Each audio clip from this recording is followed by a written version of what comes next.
Well, David Sirota, welcome back to the program. It's been lots been going on with you since the last time we spoke. Congrats on all the big success. A big shot movie producer guy now. Yeah. That's cool. Yeah, it's been a kind of a wild ride through Hollywood and then the Oscars. It was crazy.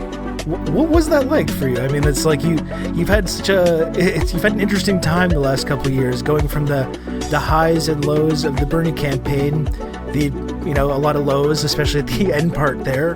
And how was that for you to find yourself at getting nominated for an Oscar? I mean, that's not something you had to expect, right? That was not part of the life plan. I was excited about the movie Don't Look Up. I was actually shocked it ever got made because of what it is and the message that it had. And so having it go all the way to the Oscars was just incredible. And, we didn't win, but just being nominated was a huge honor. And we won the WGA award for the screenplay, which was fantastic. It was an adventure in a world that I don't usually ever have any contact with, and I got to meet a bunch of stars, and actually it was valuable in the sense of talk about the need for them to use their platforms to sound the climate alarm. So that was useful. But I was kind of a stranger in a strange land. I'm a journalist, and Hollywood is not a place I have a lot of familiarity with. Yeah, and I think, you said you were surprised it got made. And I think we're all glad it got made because it did a really good job skewering the media and broader culture and society and how people would react in a scenario like that.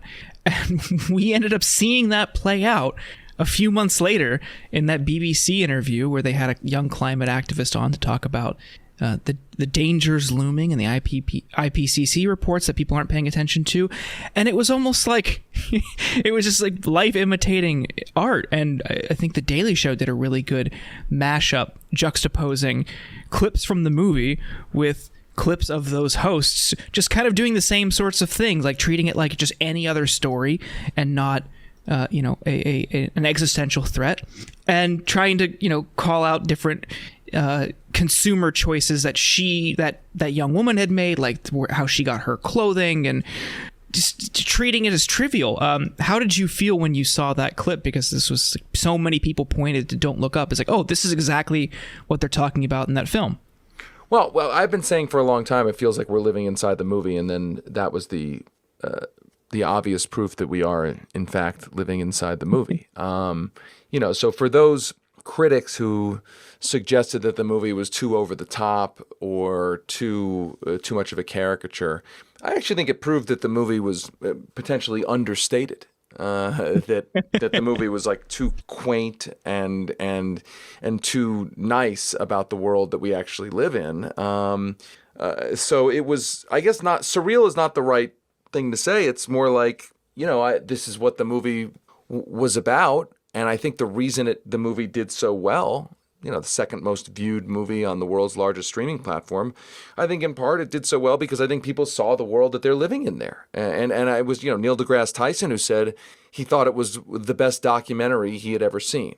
It's kind of a tongue-in-cheek joke, but it's disturbing. It's upsetting. And, I think that if you care about the future of the planet and the future of the human species, what's going on should be deeply disturbing. I think that corporate media has a huge, a lot of blame for what has happened to our world. That is, if you believe that the way we think about issues matters to what policies we pass or don't pass to deal with problems in front of us. I believe that the media environment that we live in and the discourse and the narrative and the news conditions that we live in create what we think is possible and not possible. And corporate media constantly downplaying or distracting from the climate crisis that threatens all life on the planet, I think downplays the urgency of the crisis, which then downplays or undermines the political impetus to pass the kinds of policies that are necessary to deal with that crisis. And we're still living in that media environment, and I'm not sure it's going to change. Speaking about not passing things, when Joe Biden was campaigning, especially when they were having this kind of comparison of different values between the Bernie campaign and the Joe Biden campaign, and especially when the people from the Biden administration were kind of trying to speak to people that were excited by Bernie Sanders, specifically in like what his approach to climate policy was going to be, and the thing that Joe Biden and surrogates would say as well, yet no, we don't want to do a Green New Deal, or we have difference of opinion, but we have this big, bold, $1 trillion climate agenda, and they pointed to all these things on their platform that they wanted to do climate-wise, and kind of presenting it as like, of course, like maybe it's not as radical as what you want. We're still proposing all this really progressive, climate-oriented, green agenda to contrast with the conservative movement. Are you surprised a year and a half or however long it's been into the Biden administration, how little they've accomplished on that front? Like the idea that they would head into the midterms having done nothing on climate. I think I'm really cynical about liberals and the Democratic Party, but I don't think I even expected that. I thought there would be some kind of bone that they would throw at least to these activists or the community that cares about these environmental issues, just as an example that we're doing something. And it's been literally nothing. Like, are you surprised by the extent to which they've completely abdicated any responsibility in terms of passing climate legislation? Well, as somebody who's followed the career of Joe Biden and reported on the career of Joe Biden for a long time, I wish I could say I was surprised, but I'm not. Joe Biden has a very familiar political formula. Give great impassioned speeches, sound like you're going to do something, and then expect that nobody will actually pay attention to whether or not you actually do those things. And it's a reliable formula in a corporate media environment that doesn't do much follow-up at all. Just as a separate science example, this is a guy whose administration was lauded by liberal think tanks and professional liberals in Washington when he came out and said the White House was going to support patent waivers for vaccines. Huge, 2-day news cycle, big deal. It's been a year plus since that happened, and we at The Lever published a story about how this is going to test his administration and really his deep ties to the pharmaceutical industry and the pharmaceutical industry donors. And we were kind of laughed at and lampooned and lambasted for suggesting that there may end up being a gap between the rhetoric and the reality. And now it's a year and a half later, and nothing has happened on that score. They got to make sure China doesn't benefit too much from it, though. So you gotta be careful with that. Right. And the thing is that like I'm not surprised. I'm really only surprised by people who are totally surprised that Joe Biden says things and then doesn't do the things he says he's going to do. I'm surprised by that because that's what he's been doing his whole career, and he's been banking on a political press corps that doesn't bother to follow the details at all. And so when it comes to climate, I'm not surprised. I'm disgusted, but not surprised. Yeah, it's been across the board. A ton of lofty promises and descriptions that he's going to be, the next FDR. He wants an FDR-sized presidency, and then just walkbacks or cave-ins or whatever on all of these issues, whether it's student debt, climate action, even just his core agenda, Build Back Better, just very little. And I'm struggling to even get optimistic about some of the other things that he's talking about. It just seems ultimately geared to try to prop up Democrats in the midterms, like, taking on corporate power and tax equity, things like that. I just don't see it happening. But we do have some good things to celebrate, and you wrote about this in The Lever. Your piece entitled "Dem Voters Flip Off Party Leaders and Their Big Donors." And we're talking on Wednesday, and last night we saw a handful of progressive victories in Pennsylvania and Oregon, and that's, I think, something that we could definitely celebrate. But I'm trying to be cautious about how excited I get, just because I'm sure the guns are going to come out, and those same mega donors who tried to tank these candidates over the past few weeks are just going to pump money into the Republican opponents now. So I'm curious, David, if you could give us kind of an overview from your perspective, what the takeaway is from last night. So we saw Fetterman win, we saw Summer Lee win, and it looks like, her name's escaped me, but another progressive's going to win in Oregon over Kurt Schrader, who is the guy who who helped block the drug price fixing legislation in Congress. So what's your takeaway, David? So I think that these elections, look, I didn't have a lot of hope for these elections because there was so much money poured in by super PACs that are funded by, one is funded by an oil billionaire, another is funded by a crypto billionaire. Many of these donors are big donors to Joe Biden and the Democratic Party. They pumped a ton of money into these races through groups that wave the banner of pro-Israel policy, even though the ads had nothing to do with Israel. And so I didn't have a lot of hope that the progressive candidates who were getting outspent were going to win because they were being outspent by so much. But in fact, if the results hold, you have a situation where the Senate Democratic nominee ran against the Democratic establishment and won. Also ran explicitly against Joe Manchin in Pennsylvania, in a state that neighbors West Virginia, and won that primary. So that's huge. The Pittsburgh race, the Summer Lee race you mentioned, she got outspent by those super PACs. And if the results hold, it sure seems like she's going to pull it out. And then in the two Oregon districts, Kurt Schrader, I mean, that was a race. I mean, it's incredible that what happened in that race, in the sense that Kurt Schrader is a guy who cast key votes to kill the Democratic Party's promised drug pricing legislation. He also helped Republicans kill the Build Back Better bill and was rewarded for that with an endorsement by Joe Biden.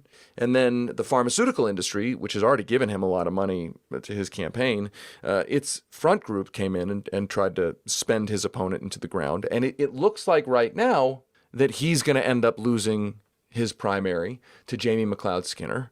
And then in the other district, contested district, there was the crypto billionaire Sam Bankman-Fried.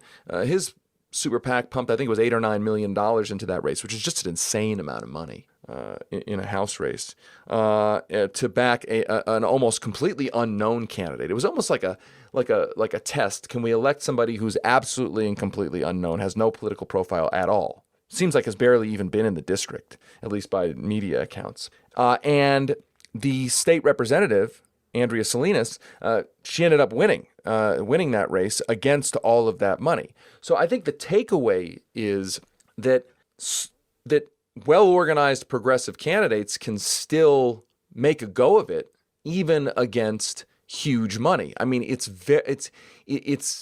very difficult for them to win, but I think actually last night was kind of a pivot point. I think the corporate faction of the Democratic Party was trying to deliver a death blow to what was left of the progressive movement and deter other politicians from being progressive candidates, saying basically if you're a progressive candidate, you're going to get just destroyed by big money. And then I think that unexpectedly and in a good way, the progressive movement, such as it is, ended up surviving and actually winning some key races, saying that, you know what, that big money doesn't get to completely buy every single election. So I think we're still in the middle of this very heated battle between the corporate wing of the party and the progressive wing. And I should mention, you know, the point of what we wrote at The Lever, I think, has been a little bit lost in the discussion about all this, which is that these billionaires and the super PACs are sort of portrayed as these independent operators meddling in local elections, and they are that. But the one thing they're not is, in my view, is independent. They are meddling in elections, but I'm not sure that they're independent in the sense that there's a ton of overlap between these groups, these donors, and the Democratic Party leadership. And you know, it was 12 or 13 of the consulting firms that worked for these super PACs have worked for official party committees. In that one of those Oregon races, the actual official super PAC of the House Democrats intervened with the crypto billionaire for the corporate candidate against the progressive candidate who ended up winning. And that's important because what it shows is that the Democratic leadership is not pretending to be neutral anymore. There used to be this whole idea that the Democratic leadership would publicly remain neutral in primaries out of the idea that, you know, local Democratic voters should be able to pick who they want as their representative. Now there's no pretense. The mask is off. This is a relatively coordinated effort by the Democratic leadership and its donors and the donors' super PACs to try crush progressive candidates whose policy positions are inconsistent with the donors' goals in terms of buying legislation, and potentially inconsistent with the current leadership's goals of just remaining in power. The more upstart progressive candidates you have who go into Congress, the more of a threat they are to overthrow the current Democratic leadership in the House and the Senate. One thing that I think is kind of interesting that's happened here as well, because this I think coincides with something you were saying about your portrayal, or about the portrayal of the media in your film, Don't Look Up, and about how the role that this kind of corporate media establishment plays in setting the boundaries of what is and is not possible, and kind of being a messaging arm for the corporate wing of the party, or the leadership of the party, as you're describing it. And I think one kind of interesting thing is that, I mean, there's been like the party has seemed poised to blame the left for whatever is about to happen in these kind of midterm elections. And they have this kind of narrative that's already kind of in place where, we tried to do everything and we're being punished by young voters who just want to get everything handed to them. We went too woke. We tried to defund the police too much, and we turned off people. And this kind of narrative is being established that it's the Democrats' lack of pragmatic incrementalism that is causing them these issues and alienating them from voters. That's the kind of narrative that's being framed in the corporate press, the corporate wing of the party, as the kind of interesting thing about these initial results of these primaries is that there's Democratic constituencies that are saying like, well, no, we actually blame the Joe Manchin wing of the party. They're explicitly saying this, and they're explicitly pointing to their lack of passing a big, bold agenda that they kind of promised as the reason that's motivating for them to vote for these candidates. And it really flies in the face, I think, of the narrative that is being crafted about this by both the establishment, the party establishment, and the media. Absolutely. And there's a key stat that we wrote about at The Lever from an NBC poll. And it showed that nearly 2/3 of Democratic primary voters, when asked, here's what they was asked, in thinking about Democratic candidates in your state and how they approach issues like healthcare, climate change, college affordability, and the economy, which of the following comes closer to describing the candidate you prefer? 63% of Democratic primary voters now say that they prefer someone who proposes large-scale policies that cost more and might be harder to pass into law, but could bring major change on these issues. That is up from 53% in February of 2020. So the way I read that is that there was about 10% of Democratic primary voters in 2020 that just wanted to go back to brunch, and they just wanted things to go back to quote-unquote normal. And now, a year and a half into Biden's presidency, where not much has changed, where Biden has, the one promise he's lived up to is that nothing would fundamentally change. Now you've got that 10% has joined the other 53% in saying, actually, the real problem is the Democrats aren't doing anything. They're not doing enough. They're not doing anything. And I think that's a restive party base that's pissed off with incumbents, with the party leadership. And I think that restiveness is good. And I think if you're I asked a question on Twitter a couple days ago. It's like, who thinks the Democratic Party leadership is like really nailing it right now? Who thinks they're like, yeah, they're totally crushing it. Like they're absolutely nailing it. Like nobody thinks that. In fact, well, there's a couple of very popular Twitter accounts like the Biden Delivered or whatever it is, one that right. they're very adamant about this, about all the wonderful things that they've done. Right. I mean, but in the country at large, you look at the same poll, it showed that the Democratic Party they poll tested a bunch of institutions. I think it was the Democratic Party has the lowest approval rating of any major political institution in America right now. So like almost no regular person walking around who's not, a political junkie, a Team Blue zombie, thinks that the Democratic Party is like totally crushing it right now. And so I think that hopefully, if you don't want to see right-wing fascists take over the government, hopefully that restiveness among the Democratic rank and file will actually push the Congress and Biden to actually deliver real material gains for regular people, and that will improve the chances of progressive candidates getting elected and not allowing right-wing fascists to get elected. At least that's the hope. What we saw in this primary, so you mentioned Kurt Schrader got endorsed by Biden. That was Biden's first endorsement of the primary season. And we see how they are still standing with Henry Cuellar in this moment where Roe is on the precipice of being overturned. He is the only anti-choice Dem in the House left. He is wildly corrupt. He's, potentially being investigated by the FBI, but Pelosi, Hoyer, Clyburn, Jeffries, they're all standing with him. He voted against Biden's agenda first, also, which seems important as well. He voted with Trump 70% of the time during Trump's first 2 years. And they would rather have him than a progressive woman of color. And you see, they act like they're so concerned about Roe, and they're so concerned about climate change, and they're so concerned about fixing drug prices and all these other issues. But when it comes down to it, they would rather have people who stand in the way on those issues than a progressive. So Bernie puts out a letter this week, says, look, part of the problem is super PACs. Part of the problem is corporate money. You need to get this out of the party because, yes, it's great that Summer Lee and John Fetterman won, and we see some incremental progressive victories, but they shouldn't have to have these steep uphill climbs just by trying to participate in the democratic process. The same, these are people who are bemoaning attacks on our democracy from the right, but at the same time, they're using these colossal, huge corporate influences in our own primaries to keep progressives out because they ultimately care about power. So between that, the reliance on super PACs to keep progressives out, and this also in New York, this restructuring where they're kind of trying to edge out a moderately progressive House member, and across the board, it doesn't seem like they really care. They just want power, and the same people who have been in power for a while want to cling to it as much as they can. Doesn't matter if nothing gets done. So what can be done? I think Bernie's letter was great, but it doesn't seem like anybody really cares who is close to the levers of power. Yeah, I think there's truth to that. I think we have to understand that the Democratic Party is terrible at passing legislation. I should say the Democratic leadership, terrible at passing legislation. They're terrible at defeating Republicans in general elections. They are, by evidence of polls, they're terrible at getting the public to actually like the Democratic Party.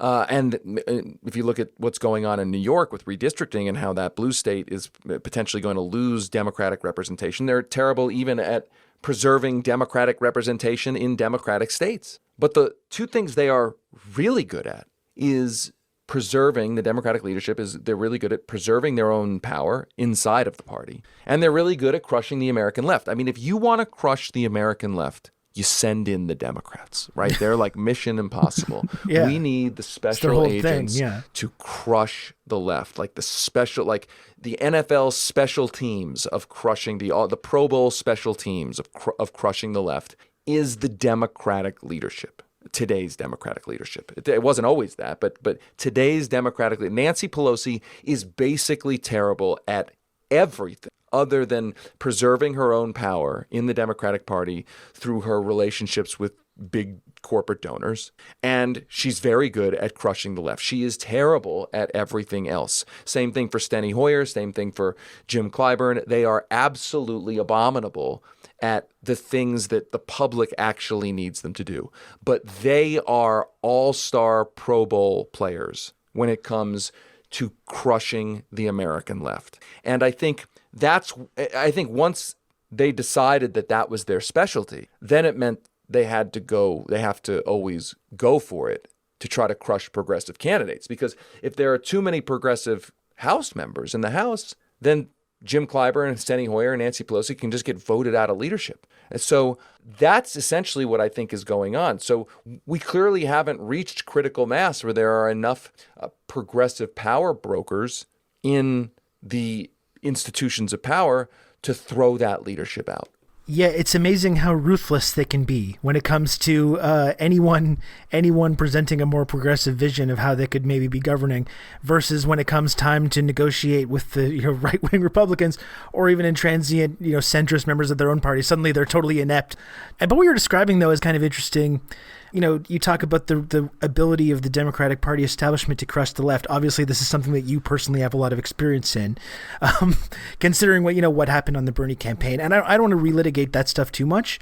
My understanding, just from after the campaign, just kind of the breakdown of how the campaign ended up going, was that there was kind of a faction within the Bernie campaign that wanted to be more hostile and wanted to go after Biden more forcefully and wanted to go after the Democratic Party establishment more forcefully. And there was a kind of faction that was encouraging a more, tepid compromise approach. However much truth there is to that, I think we know what side of that debate that you ended up on. But do you think that's the approach that these progressive, dare I say, insurgents in the Democratic Party, is that the approach do you think that they could take? Like, you've talked about the role that the leadership plays in crushing the left. Do you think that leftist candidates and more progressive Democrats should start treating the establishment with the same sort of hostility that they get treated, like both in people that are just joining the party now or like on that level? How do you think it's gone for over the last year and a half of the progressive members of the Democratic Party, the squad, etc.? How do you think that they've done over this period? And do you think that they should take a more forceful stance against the leadership of the party? Or do you think that what they've been doing in terms of kind of trying to play nice with the establishment, where do you land on that? Well, I definitely was one of the people on the Bernie campaign who thought that the core communications problem on the Bernie campaign was not willing to draw a sharp contrast, consistently sharp contrast with Joe Biden. And I lost that battle inside the campaign. And I'm still upset about it, frankly. And I'm upset about the way, without going into details, at some point I was ultimately listened to, but I thought it was too late. The contrast needed to be drawn from the entire campaign, and I was just sort of, we had our moments, to be clear, but I didn't win that internal battle. And maybe it's because I'm not good at palace intrigue. Maybe it's because I'm not a great inside player, but I didn't win that battle inside the campaign. And I'm not sure we would have won had we done exactly everything I wanted to do. So I'm not some all-seeing genius. Maybe we still wouldn't have won. I'm not sure. But I certainly believe that if you're running for president against a quasi-incumbent, like a former vice president, you're going to have to rip the nomination out of the cold, dead hands of the establishment. And every past candidate for president who has won the Democratic nomination has done that. Barack Obama did that with Hillary Clinton, who was a quasi-incumbent. Bill Clinton did that in the 92 race. And I think we didn't do that. And when the challenger doesn't do that, that the quasi-incumbents can run a Rose Garden campaign and win the nomination. And I think that's what happened. Now, as it relates to the squad in a legislative setting, look, I think it's always a game of trade-offs between how far do we push how antagonistic do we get with the leadership to try, and how nice do we play to get the leadership to embrace the policies we want as part of legislation that the entire party is pushing. And I think it's not an easy game. And anyone who pretends this is easy is a bullshit artist. Anybody who's worked in a legislature knows that these are tactical questions that are difficult. And I think the question that I have arrived at is whether the differences or the disappointments that I have with the squad, with the Congressional Progressive Caucus, is it a difference over tactics or is it a difference over values? And I think for a while I was willing to, I didn't see compelling evidence that the squad or even rank and file Congressional Progressive Caucus members were being bad faith about their values, that their values were their values and that they were making a different strategic, tactical set of decisions about how far to fight or how far to push versus when to make compromise, and that I may disagree with them on the tactics, but I didn't necessarily think it was a disagreement on values. Of late, the tactics have been so weak, have been so pathetic, have been so ineffective that I have to consider the possibility that some of these folks actually don't have the values that they purport to have. I think when Pramila Jayapal on the Congressional Progressive Caucus endorses Nina Turner's opponent in that contested Ohio primary, that's not a tactical question. That's a values question. When the squad doesn't push as hard as it needs to push to, for instance, in this there's a microchips bill coming down the pike, and the bill would allow this money for microchip companies effectively to be used for stock buybacks and CEO pay. And Bernie Sanders tried to stop that, made a real effort to try to stop that in the Senate with real legislation. When the squad puts forward kind of half-assed legislation, and we reported on this at The Lever, when they put a sort of half-assed toothless version of that legislation that purports to do that but doesn't actually do that, then I start to think it's a values question. And there was an old saying that Paul Wellstone used to say, and I'll paraphrase here, but it was something to the effect of, you can say you're for various things, but ultimately if you don't actually stand up for those things, it's a signal that you may not actually be for them. And so, I think the leadership has not been pushed nearly enough, and the leadership clearly does not fear the progressive faction of the party in the same way that it fears the Manchin-Sinema wing of the party. Now, it's an asymmetrical balance. Manchin and Sinema are willing, obviously, to sabotage the entire party's agenda. They're willing to sabotage their own constituents. They're willing to sabotage Joe Biden's presidency. And I think good faith progressive lawmakers are always trying to not sabotage everything. They're always trying to get half a loaf or a quarter of a loaf. And I think brushing that off and pretending that they should be willing to sabotage everything, and that's a tactical decision. But I think presuming that it's all selling out, I think is too blunt an instrument as is too imprecise a way to look at the situation. But I do think that the squad and the progressive faction of the Democratic Party at this point could be a lot more assertive. They haven't been nearly as assertive as they could be. They have a lot of power in the sense of their public platform, and I think it's fair to question whether their unwillingness to use the kinds of tactics that are necessary is actually a values question, a values problem. I get the sense that they don't see the squad and to an extent the CPC as big of a threat as they did when they first came into Congress, and I think that's right. When the CPC was kind of trying to position itself as a caucus that would actually vote in a block. But specifically the squad, I don't think they see them as a threat anymore. I think they see it as a group that's been kind of neutralized. And we saw how they reacted when they first came in. They were like explicitly calling out and mocking things that they were proposing. But also it just shows that they just don't, leadership doesn't really care when you have the same sorts of things from Manchin and Sinema. So Sinema goes to the Arizona Chamber of Commerce and talks about how there's no chance whatsoever she would support any tax increases on corporations just a couple weeks ago. And nothing from the White House, nothing from party leadership about how that is, not in lockstep with party priorities, because that's something they're currently trying to push. And the story came, I think it was in Politico a couple weeks ago, that the official White House position is not to name Manchin or call out Manchin explicitly at all whatsoever. And it's such a stark contrast from how they handled the squad. Yeah, right. He's just walking all over you. But it works. That's the thing. I don't understand, because it works. In 2021 when they were first considering another COVID relief bill, they sent Kamala Harris to West Virginia to stump, and then you saw his reaction when Bernie wrote that op-ed talking about how this would be good for West Virginians, and Manchin flipped out and told them, don't do that again. Don't ignore that part, but you could see that you're getting to him by doing this. Use the bully pulpit in his backyard and drive support for the things that you want to pass.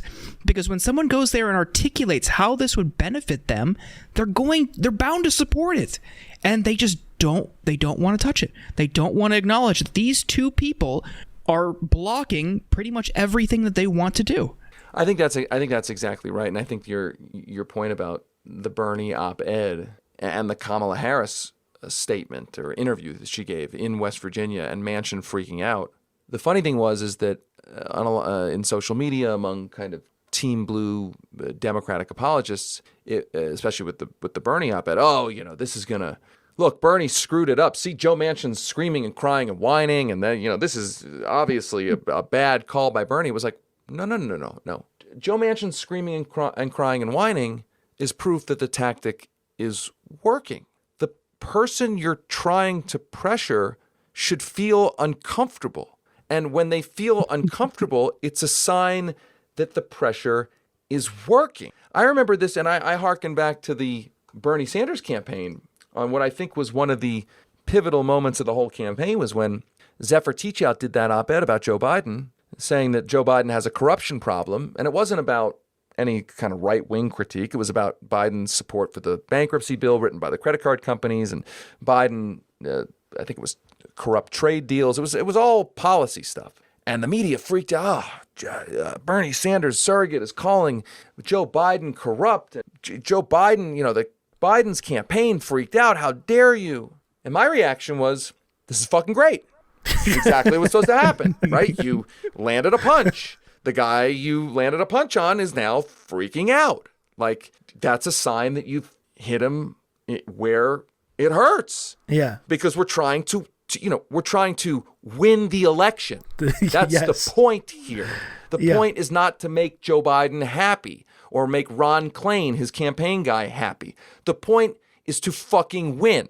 And Bernie's reaction was to apologize to Joe Biden, saying, he disavowed the op-ed, said he wished it wasn't written, and he apologized. And I think, obviously, the tactics of that are terrible tactics, because then your story goes from Joe Biden has a corruption problem and let's see what the problem is, to Bernie Sanders is apologizing. So tactically, I thought it was a bad call.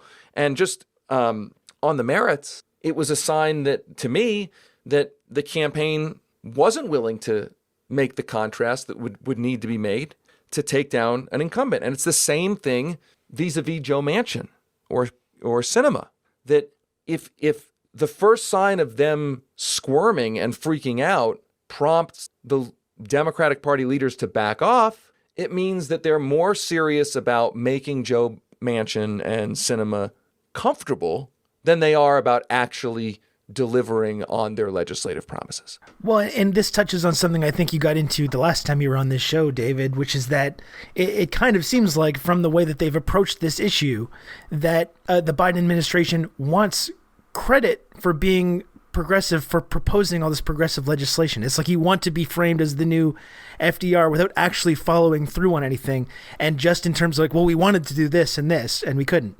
But when you have these issues where you have people in your own party, also going back to the idea that Biden campaigned on, I'm going to get Republicans involved and I'm the big deal maker, I'm going to get everyone involved, and then to have your people in your own party, completely veto your entire agenda that you campaigned on. And when you don't really do anything like that or respond to that in any way, or you talked about going on the bully pulpit in Manchin's home state, or even just going on TV every week and saying, this is what we want to do. This is the PRO Act. This is what it does. This is our environmental policy. This is what that's going to do. This is what it's going to mean for you. This is exactly why we can't pass it right now. And name names of who's doing that week after week after week. That would be a sense that, okay, they actually want to pass this agenda. But when they propose this stuff, they allow someone in their own party to say no to everything, and then they just kind of give up without putting any pressure on that person. The inescapable conclusion from that is that they want credit for proposing these things, but don't actually have any interest in passing this big progressive agenda. Because there was some pretty bold ideas in this Build Back Better framework, and they were campaigning on, even though it wasn't anything like what Bernie was proposing. But that's the they Obama still campaigned model. on a lot of exactly. They still campaigned on a lot of good stuff. Barack Obama fundamentally understood, at least at that period of time, unfortunately, that lots of liberals just want the speech. They don't care about the policy. They want the press release. They want the rhetoric. They want the speech. But they don't actually care about the details of policy. They don't actually necessarily care about what actually gets done in the real world. That for lots of liberals, politics is just another version of a home team sport. And I think Joe Biden operates in the same way. I'm going to give a speech. I'm going to say, hey, Amazon, here we come. And then I'm going to give Amazon a $10 billion federal contract in violation of my campaign promise to deny federal contracts to corporate union busters. And the premise, or the thing that Biden is betting on, is that Democratic voters only want the rhetoric and either won't pay attention or actively do not care about the actual policy. And for a long time, that's been a good bet, in the sense of, it's sad, but it's been a reliable bet that's come true for top of the ticket Democratic politicians. But I think that stat that I mentioned to you from the NBC poll where now 63% of Democratic primary voters actually want real change, don't want incrementalism, suggests that reality is finally catching up to the average rank and file Democratic voter, that shit has gotten so bad that even the average normie liberal is like, you know what?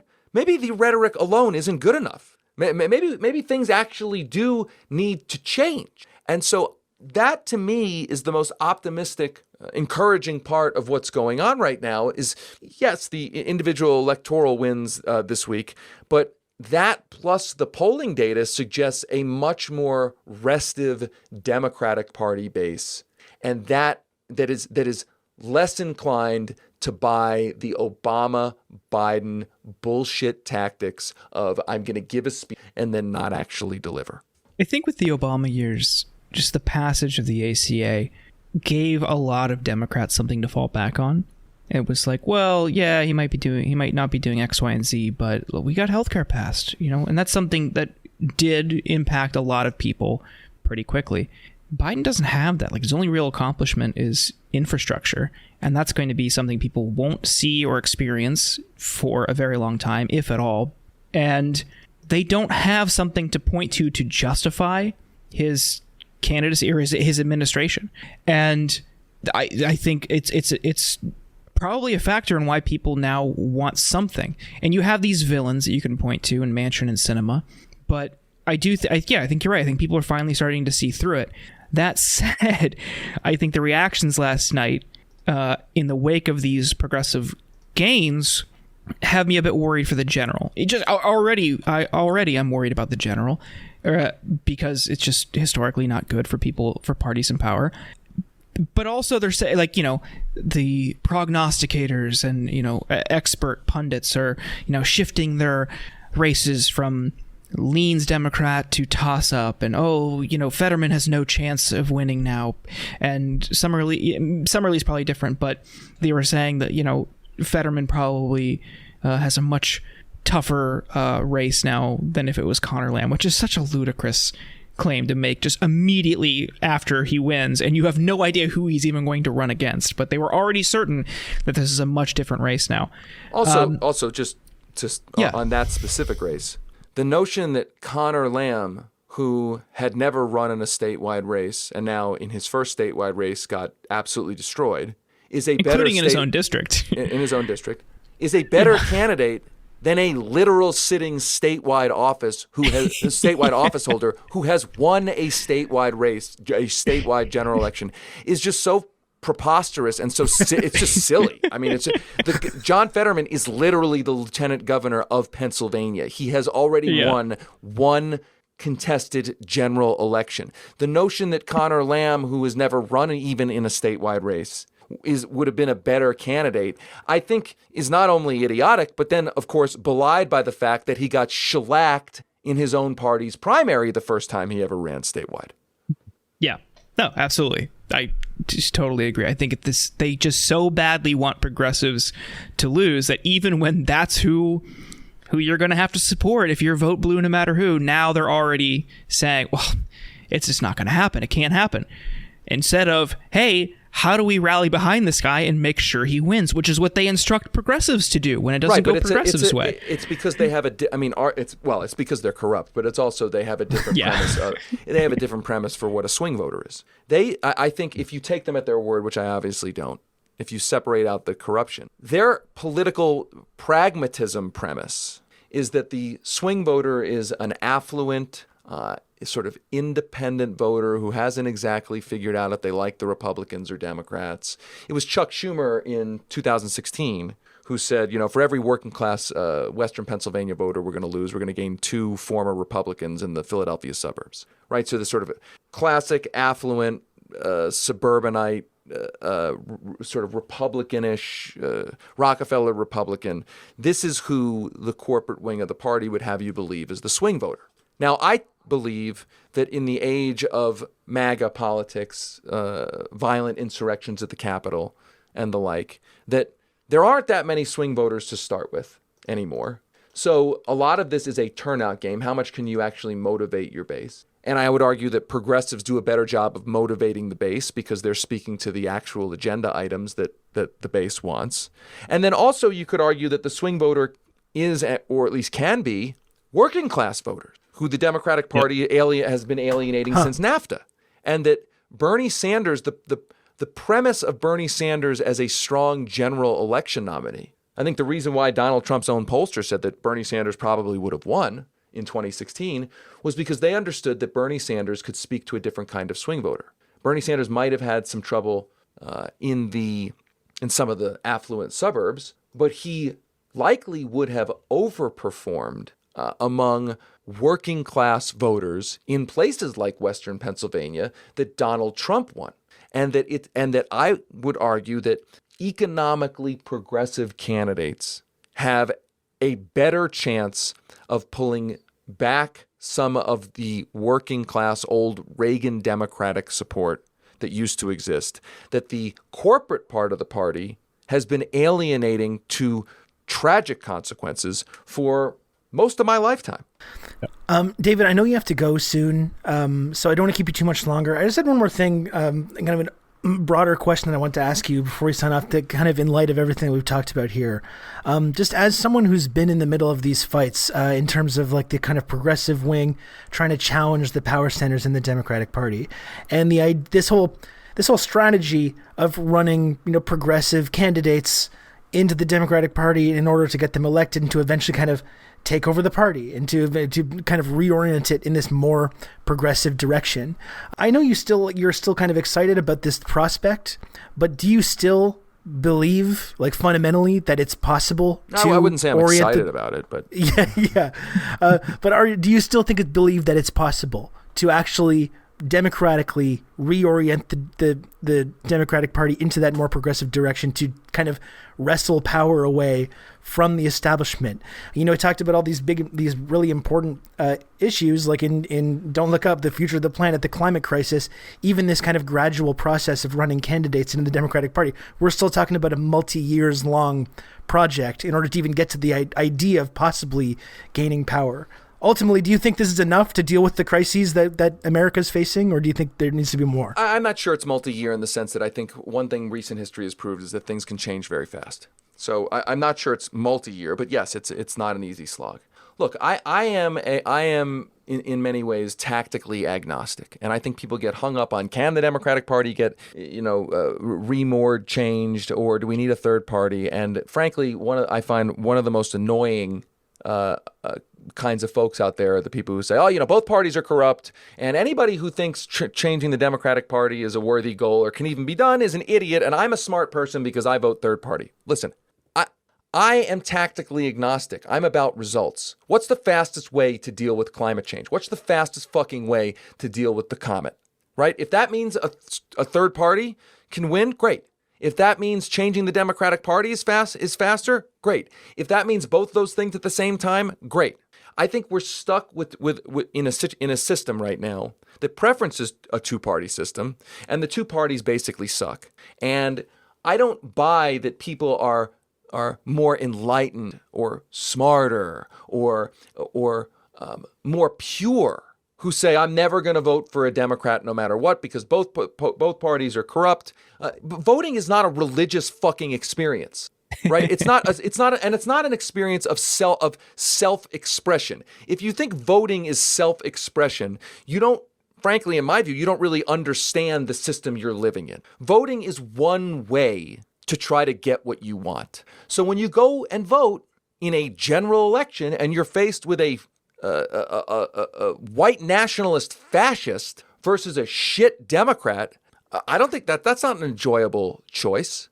But the system isn't giving you an enjoyable choice. And in that particular situation, you have to try to make a moral choice inside of an immoral system, right? And if you know in your heart that third-party infrastructure in that particular race hasn't been built, and that thus voting for a third party is incinerating your vote and arguably helping the fascists, then doing that as a point of self-expression on your supposed purity is, in my view, I mean, you're welcome to do what you want. In my view, that's not a good decision because you're mixing up what the voting experience is and is not. I think if there's going to be a third party in this country, a lot of work needs to go into actually building it and building it in the least glamorous places, not at the presidential level, but winning city council races, winning state legislative races. And I think there's coalition models where you've got DSA endorsing Democratic candidates. You've got the Working Families Party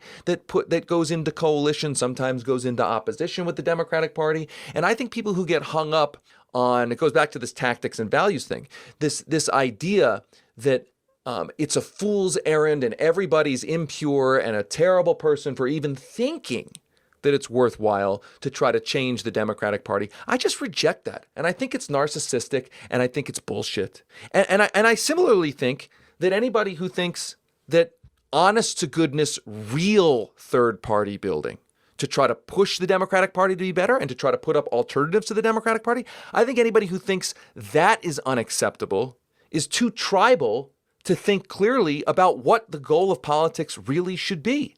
And the goal of politics is just to get good policy that saves us from these emergencies. So to go back to your question, do I think the Democratic Party can be reformed? Yes, I think it can be reformed. Can it be reformed fast enough to deal with the crises we face? I don't know. Will it be hard to reform the Democratic Party? Absolutely. I've been at it for my whole life. It hasn't been a pleasant process. And arguably, it hasn't been successful. There have been success in fits and starts. But just because it's difficult doesn't mean it can't happen, right? No one said this was going to be easy, and I would argue that the easy way out is to say, what, nothing can be done, nobody can do anything, and anybody who tries to do anything is an idiot. That's basically, well, why don't you just kill yourself, right? Like, if nothing matters at all, then what are you even doing, right? Like, yeah. Right. Like that's just cynicism. It is, and I get where it comes from. But you can't let yourself conclude that nothing at all can be done. I mean, I think there's a slim chance that the kind of transformative change we need to happen can be done. I agree with that. But I just think reforming the Democratic Party is one of many avenues to get change. Coalition building with outside pressure groups, DSA, WFP is another. Union organizing in the workplace, that's another way. Honest to goodness, third party building. I think that can be worthwhile as well.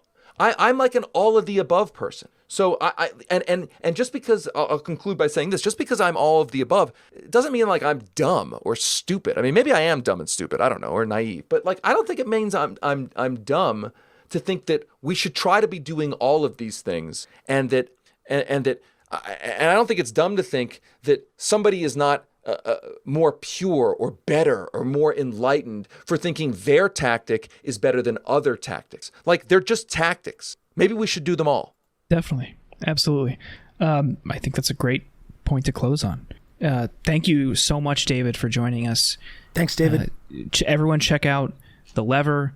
It's fantastic. They do amazing reporting.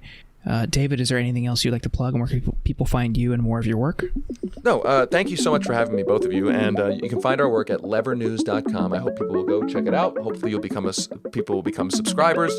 And listen, we're going to be launching our own flagship podcast, weekly podcast soon, to go over the reporting that we do on each week. And so I'd love to have you guys on as guests, and I'd love for people who are listening to this to subscribe to that. It's coming out in the next, we're starting it in the next few weeks. And listen, thanks for having me. I appreciate the discussion. It's fantastic. Great to hear. Absolutely. Thank you, David. Thank you.